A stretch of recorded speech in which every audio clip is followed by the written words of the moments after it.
ଓ ନମସ୍କାର। ଦେଖୁନ୍ ଆଜି ବନାମି ଚିଲି ପଣସ ଚିଲି। ଆଗରୁ ତ ଛତୁ ଚିଲି କି ପନିର ଚିଲି କରିଥିବେ। ପଣସ ଚିଲି ଦେଖ ମୁଁ କରୁଛେ। ଆଗରୁ ପଣସକେ କାଟିକରି ତାକେ ସିଝେଇକି ରଖିଥିଲି।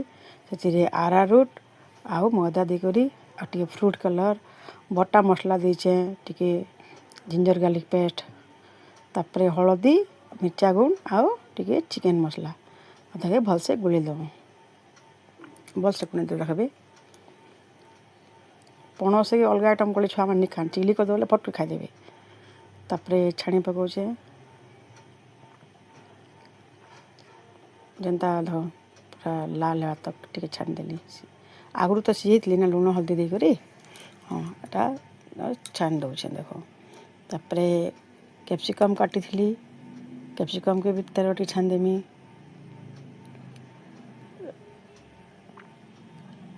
ମିଶାଇ ଦେବେ ଏନେ। ଆଉ ଆଗରୁ ମୁଁ ଏନେ ବଟା ପକାଇଛେ ବୋଲିକରି ମିଶାଲା ବେଲେ ବଟା ନେଇ ପକାଏ, ଗୁଳାଲା ବେଲେ ବଟା ପକାଇଛେ। ତା ତେଲରେ ପିଆଜକେ ବାକି ବଡ଼ ବଡ଼ ପିସ୍ କାଟିଛେ ଦେଖୁନ୍, ଭାଜିମି। ଆଗରୁ ଯଦି କିଏ ଚିଲି ପଣସ କରିଛନ୍ ବୋଲେ କହିବେ କମେଣ୍ଟରେ, ଆଉ ନେଇ କରି ବୋଲି ବନାବେ, ଭଲ ଲାଗ୍ସି। ତାପରେ ସୋୟା ସସ୍ ଟିକେ ଦେଲି, ତାପରେ ଟମାଟୋ ସସ୍ ଆଉ ଚିଲି ସସ୍।